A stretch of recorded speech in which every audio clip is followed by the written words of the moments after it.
Hello అండి. నమస్తే. Welcome back to my channel Renuka Harini. అందరూ ఎలా ఉన్నారు? నేనైతే చాలా బాగున్నానండి. ఇవాళ చికెన్ సెమీ గ్రేవీ చేస్తున్నానండి. ఇలా నేను చూపించే మసాలాతో కనుక మీరు చేసినట్లయితే చికెన్ చాలా టేస్టీగా మంచి ఫ్లేవర్తో చాలా బాగా వస్తుందన్నమాట. ఇది రైస్ చపాతీల్లోకి చాలా బాగుంటుంది. సో నేను ఎలా ప్రిపేర్ చేస్తానో ఒక్కసారి చూసేసేయండి. దీనికోసం అయితే ఒక హాఫ్ కేజీ చికెన్ తీసుకొని అందులో ఒక స్పూన్ సాల్ట్, పావు స్పూన్ పసుపు, ఇంకా ఒక 1.5 స్పూన్ వరకు కారం వేసేసి దీన్ని బాగా మిక్స్ చేసేసుకొని కాసేపు పక్కన పెట్టేసుకుంటున్నానండి. ఒక హాఫ్ అన్ అవర్ పాటు ఉంచేస్తున్నాను. మీరు కావాలంటే ఒక 1 స్పూన్ అల్లం వెల్లుల్లి పేస్ట్ కూడా వేసుకోవచ్చు అనమాట. సో ఇప్పుడైతే నేను మసాలా చూపించేస్తున్నాను, ఒకసారి చూడండి. దీనికోసం అయితే ఒక 5 ఎండుమిర్చి తీసుకున్నానండి. అలాగే ఒక 3 స్పూన్ల ధనియాలు, 1 స్పూన్ సోంపు, ఇంకా హాఫ్ స్పూన్ మిరియాలు, ఒక 3 యాలకులు, 5 లవంగాలు, 2 ఇంచుల చెక్క, 2 బిర్యానీ ఆకులు, ఇవన్నీ వేసి కాసేపు ఫ్రై చేసుకోవాలన్నమాట. ఒక 2 మినిట్స్ మనం అట్లా వెచ్చబెట్టుకుంటే సరిపోతుంది. దీన్ని మనం ఫైన్గా పౌడర్ చేసుకోవాలి. ఇలా ఫైన్గా పౌడర్ వేసి పక్కన పెట్టేసుకొని ఇప్పుడైతే మనం ప్రిపరేషన్ స్టార్ట్ చేసేద్దామండి. దీనికోసం అయితే స్టవ్ ఆన్ చేసుకొని ఒక ప్యాన్ పెట్టేసుకొని అందులో తగినంత ఆయిల్ వేసుకొని ఒక 1 టీ స్పూన్ జీలకర్ర, ఇంకా ఒక పెద్ద ఆనియన్ తీసుకొని చిన్న ముక్కలుగా ఇట్లా కట్ చేసి వేసేసుకోవాలి. ముందుగా దీన్ని అయితే ఫ్రై చేసుకుందాము. ఆనియన్ కాస్త ఫ్రై అయ్యాక అందులో ఒక 4 teaspoons ginger garlic paste వేస్తున్నానండి. ఈ అల్లం వెల్లుల్లి పేస్ట్ బాగా ఫ్రై అవ్వాలి. మనకి పచ్చి వాసన అంతా పోయి ఇందులోంచి ఆయిల్ బయటికి వదలాలన్నమాట. ఈ పేస్ట్ వచ్చేసి మనకి ఇది బాగా ఇట్లా ఫ్రై అయ్యాక ఇందులో మనం ముందుగా మ్యారినేట్ చేసి పెట్టుకున్న చికెన్ని వేసేసి మనం ఈ మసాలా అంతా చికెన్ పట్టే వరకు మనం మిక్స్ చేసుకోవాలి. ఇలా చికెన్ వేసాక ఈ మసాలా అంతా, ఈ అల్లం వెల్లుల్లి పేస్ట్ అంతా దీనికి పట్టేలాగా బాగా మిక్స్ చేసుకోవాలండి. ఒక 5 మినిట్స్ తర్వాత మనం ముందుగా ప్రిపేర్ చేసి పెట్టుకున్నాం కదా, గ్రైండ్ చేసి పెట్టుకున్నాం కదా మసాలా పౌడర్, ఈ పౌడర్ని ఒక 2 నుంచి 3 స్పూన్స్ వరకు వేసుకోవాలి. నేను ఒక 2.5 స్పూన్స్ వేసుకొని నేను మిక్స్ చేసేసుకున్నాను.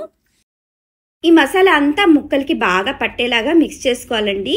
ఇది వేయడం వల్ల మనకైతే మంచి ఫ్లేవర్ వస్తుందండి. అలాగే టేస్ట్ కూడా చాలా బాగుంటుంది. చాలా మంచి అరోమాతో చాలా బాగుంటుంది చికెన్ అయితే. ఇప్పుడైతే నేను సాల్ట్ ఇంకా కారం వేసుకుంటున్నానండి. మనం ఆల్రెడీ మ్యారినేట్ చేసేటప్పుడు సాల్ట్ కారం వేసాం కదా, సో దాన్ని బట్టి నేను వేసుకుంటున్నాను. 1 స్పూన్ సాల్ట్ ఇంకా 2 స్పూన్స్ కారం అయితే వేసుకొని మిక్స్ చేసుకుంటున్నాను అనమాట. మీరు కారం మీ స్పైస్కి తగ్గట్లుగా వేసుకోండి. ఇట్లా మొత్తం మిక్స్ చేసుకొని మనం మూత పెట్టేసుకుందాము. పూర్తిగా ఇట్లా కలిపేసుకోవాలి. తర్వాత కాసేపు మూత పెట్టామంటే మనకి చికెన్ మగ్గిపోతుందన్నమాట. ఇలా ఒక 5 మినిట్స్ కనుక మనం మూత పెట్టేసామంటే మనకి చికెన్ బాగా మగ్గి చూడండి ఇలా ఆయిల్ అంతా బయటకు వస్తుంది. మనకి వాటర్ ఆయిల్ ఇట్లా వస్తుందన్నమాట. సో ఇప్పుడు మనం మిక్స్ చేసుకోవాలి. మనం ముందుగా అయితే వాటర్ ఏం వేయక్కర్లేదండి, ఇలా వచ్చేస్తుందన్నమాట ఆటోమేటిక్గా. ఇప్పుడైతే నేను ఒక టమాటాని ఇట్లా చిన్న ముక్కలుగా కట్ చేసుకొని ఇట్లా వేసుకుంటున్నాను. మనం ముందుగా టమాటా వేసేసామంటే మాత్రం చికెన్ కొంచెం హార్డ్గా అయిపోతుంది.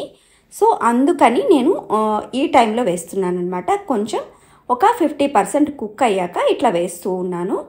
సో ఇలా మూత పెట్టేసామంటే టమాటా కూడా చక్కగా మగ్గిపోయి మనకి చికెన్ ముక్కలకి బాగా పట్టేస్తుందన్నమాట. ఇప్పుడు మూత తీసేస్తున్నానండి. చూడండి మనకి టమాటా బాగా మగ్గిపోయి ఆయిల్ అంతా బయటకు వచ్చింది.